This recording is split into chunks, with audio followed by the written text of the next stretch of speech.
Nick with Safety Reloaded. Picked up a Safariland GLS Pro-fit recently, and it kind of felt like a very similar model to the Omnivore from Blackhawk. Thought I'd actually do a little comparison, a little review of this, and see how it matched up to the Blackhawk. So let's take a look. The first thing you notice when you pick it up is it has a fit guide. Depending on what model of firearm you have will depend on which one of the holsters you want to pick up. There's a couple different sizes depending whether it's a large frame semi-auto or a 1911 style, etc. So as we crack open the packaging here, you'll see we have the holster itself that comes with a large paddle on it, the owner's manual, and accessories kit. Among the accessories, you'll find a belt loop attachment with adjustable cant, a tool, and a shim. The shim is for the grip locking system that we'll talk about in a minute.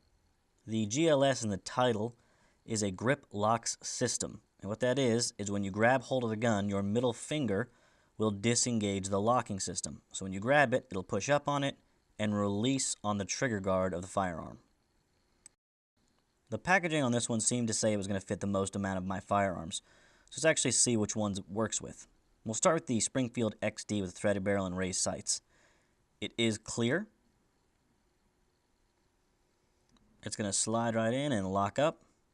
There's a little bit of wiggle room in there, not much play though. Fits really well.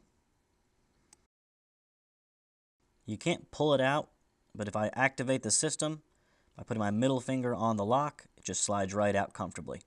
Locks in, then you're going to push down on this little button here when you grip the gun. It's a very natural feel, it's not as strange as it sounds, and the whole firearm just slides right out. If we look back on the packaging, you'll see that there's a red dot next to some of the firearms. That means you have to add a shim in order to make the locking system work properly on that firearm. So let's go ahead and walk through how to do that. You'll remove the paddle off the back.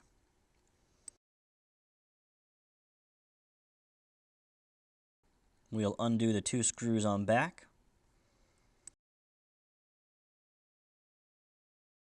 Then the entire thing will unfold like a butterfly. From here, you'll remove the grip locking system, the GLS there. You'll see a little hole on the back here for the shim. It only goes in one way. You'll put it in, slide it down till it clicks, and then it's in place.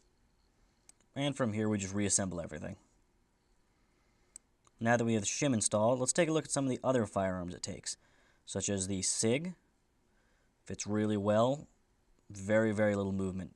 Much tighter fit.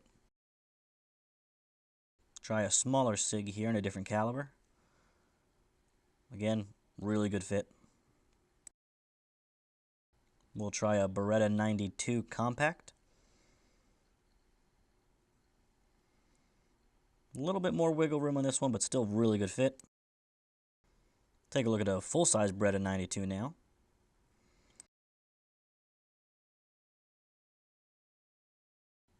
We'll try a SIG 226. Now if I go back to the Springfield, now that the shim's installed, it doesn't fit now. It seems to hold up to everything it said it would. It's very comfortable, it fits the guns very nicely, and I'm very happy with it so far. But how does it stack up next to the Omnivore from before? So here they are side by side. I feel like the Omnivore is bulkier, and it does have a different retention system, but they both have really good retention. Now there are some drawbacks and benefits to both. The drawback, in my opinion, for the Omnivore is that each gun that you want to use on this holster needs its own rail attachment. But the benefit at that point is all you need is the rail attachment and you can put it on there and never worry about it again. Whereas the Pro-fit, you will have to add or remove the shim depending on what firearm you're going back and forth between. But then again with the Pro-fit, if you don't need to add or remove the shim for your different firearms, you don't have to buy any additional accessories or add anything to the gun. Just pop it in there and it's done. Let's take a look at the actual functionality of drawing and firing from this holster. Still feels really good on the retention, fits on the belt well, doesn't move around or shake or anything else, and it's really tight in there. Now for drawing, it's fast. I feel like it's faster than the Omnivore. That GLS system on there is very intuitive. Final remarks on this, I've got to say the Safariland, although you have to pick from 4 different sizes, felt much better, felt much more comfortable, and I just liked it overall more than the Omnivore. The Omnivore was much more bulky and just not as comfortable to use. So there you have it, your review of the GLS Pro-fit. Again, compared to the Omnivore, I'm much more comfortable with this, and I felt much more capable with it. This is Nick with Safety Reloaded. Keep training.